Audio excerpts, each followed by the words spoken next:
Hey, it's Sharon here, and a few customers noticed recently that we made a theme change on our site pretty recently and asked me what was different. So I thought I'd do a little video walkthrough of some of the differences. Now, they're not dramatic and the home page looks pretty much the same, but there are some key differences. So let me just quickly go through. You still have this top bar where you can go home, you can go to your account where you can log in or sign out. You can see what's in your cart and you can check out if you already have stuff in your cart. Top menu still has the same things. I changed the name of blog to blog and tutorials so you can quickly get to any of the categories. These are content in actions, all those different tutorials on ways to use your content. Free template, if you don't have that, you should get that. That's the content planning template. Need help is the same. There's a place to contact us and frequently asked questions. The contact us, we actually linked up directly to our Zendesk. So I'll hop over there. So you can just click on that and you'll go straight to the help desk to open a ticket. So that's just a minor change. So let me go back to the home page. Top is exactly the same. My little intro video, another way to get the template. These bits are the same. It's kind of the why us, why content sparks. We're learning experts.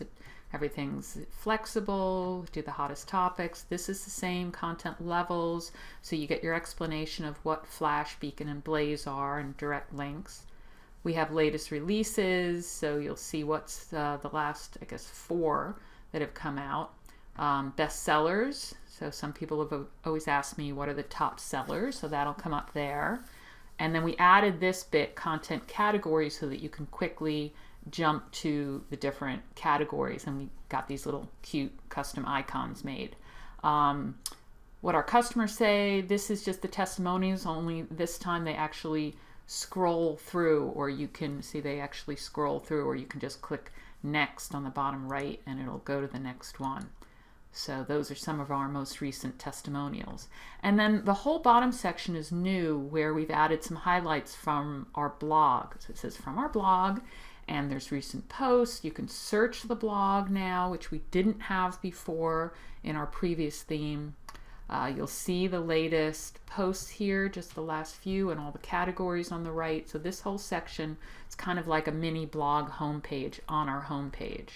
We never had that before, so a lot of our posts got kind of lost in the sauce there.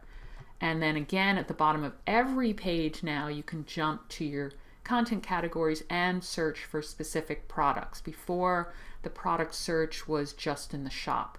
And then the bottom section is the same. Oh, there's another little search thing there. That's it for the home page. Now, the other change is in the shop itself. I'm going to jump over there, and this looks pretty much the same, but we do have that product search right at the top, all the different categories on the right, all your different products and whatnot down to the bottom. And again, as I said, you've got the categories right there that you can jump to. But let's go to one of the product pages. All right, the top few in the main shop are just the categories. So here, let's go into the latest one, how to run a customer challenge. Jump in there, and now they're full width pages. That's different. Before, the shop had that right sidebar, which a lot of e-commerce sites have, but it's very distracting. So now you can actually see above the fold the quick little here's what it is, what it's about, and the add to cart, and then you can scroll down and go into the actual little mini description, overview of the course modules, etc., etc. The rest is just the typical layout of our page. And I'm just going to scroll all the way to the bottom. This stuff is the same. I actually had a copywriter write our basic text as a template for all our sales pages.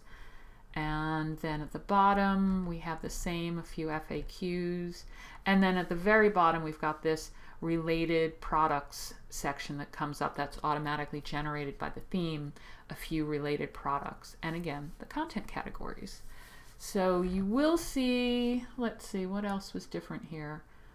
We did update some of the colors to be more of the branding. For instance, the subtitles are blue. This thing that says course modules is our blue with our orange. So that's the same. Let's see, anything else that was different? I think that's pretty much it. If I jump into the blog, let's see if anything was different there. Content Sparks blog and tutorials. That's the same. The only thing that was a little bit strange here is we had to actually make each blog post in a category called blog, which is a little bit weird, but that's just the way the theme is. And that's actually a lesson for everyone, that whenever you do a lot of customizations, it can break a theme really easily, or it looks great and then you change one other thing and something else breaks. And it's very frustrating in general for the developer, and I'll tag my developer here, Deborah Lloyd, so in case I've missed anything. But my recommendation to you is, when you get a theme, get one that is as close as possible to what you want, and be very, very careful before you decide to customize something. You know, just think to yourself, do I really, really need that? Do I really want that? How important is it to the whole customer experience on my site? Because I can guarantee you that you change something in that theme and something else will break. We've had that problem. There's a few things we're still trying to sort out. For instance, the images, some of the older ones came out a little bit, you know, not as crisp and clear as I'd like, because in the old theme they were smaller. So another tip there is, when you do put images on your site, make them much bigger than you think you need right that moment, because you don't know if you'll change them, and then when you do change, they won't be as crisp. And in the cart itself, let me see if there was something else there. Well, there's nothing in the cart right now, so you can't really see. But I think that one was pretty much the same. And the checkout, we had to customize things in the checkout because WooCommerce asks for certain information. Here, if I add something to the cart, this is going longer than I expected it to. Sorry about that. Let me just add this to the cart so you can see. And this thing's kind of cool. Just as an aside, in this theme and in WooCommerce, when you add something to the cart, rather than going right to the cart, which takes people away from the shopping experience, it just adds it to the top. It tells you it's been added, and you can just directly view the cart or keep shopping. So this, we just changed some colors to make it more our theme. And if you go into the checkout, now in WooCommerce, they ask for all sorts of details that you just don't need on a digital site. And we had to get rid of all of that. Again, customization, it was really difficult to do. This additional information, still trying to get rid of that. There is no additional information needed. So that's just another little aside for you, a tip when you're doing your own customizations.